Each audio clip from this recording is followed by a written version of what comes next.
In Luke 8:5-8, Jesus tells the parable of the sower, a simple and meaningful story that reveals profound truths about life and faith. He talks about a man who goes out to sow his seeds.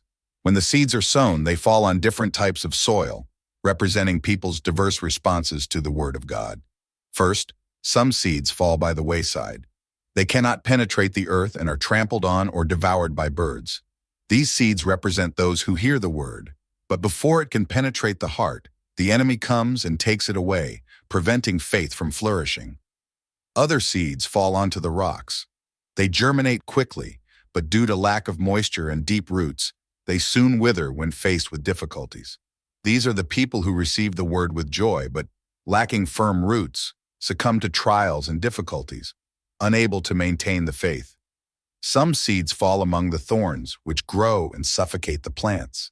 This represents those who hear the Word, but are caught up in the worries, riches, and pleasures of life, which end up stifling their faith and preventing it from bearing fruit.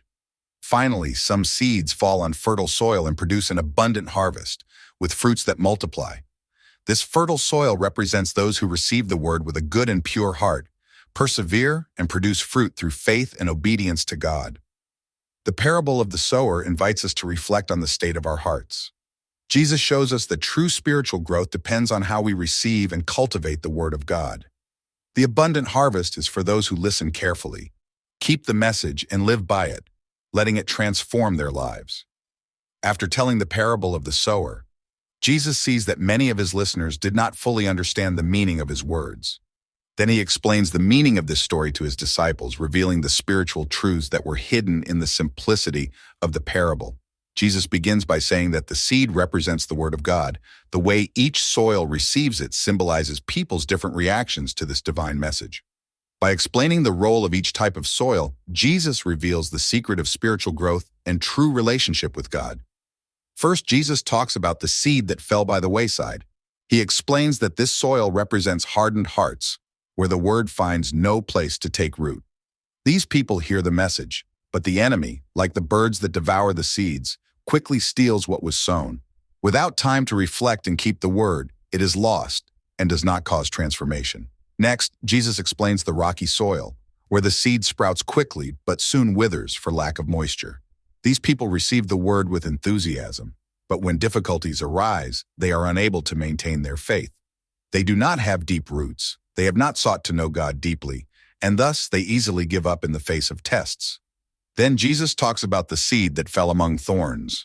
This soil symbolizes the hearts that, although they welcome the Word, end up suffocated by the worries and distractions of life. Attachment to material goods and worldly pleasures prevents the Word from growing and bearing full fruit. Finally, Jesus explains the good and fertile soil. These are the people who, when they hear the Word, receive it with sincerity and dedication, allowing it to take deep roots in their hearts. With perseverance and faith, they live according to God's will and produce fruits that glorify the Lord. The parable of the sower is not just a story about others. It is an opportunity for each person to reflect on their own heart. Jesus calls us to prepare our interior to remove the stones and thorns that suffocate our faith, so that we can be the fertile soil that bears fruit and reflects God's love and grace to the world. Thus, the parable of the sower reveals the importance of cultivating the Word within us, persevering in faith and allowing it to grow and transform our lives.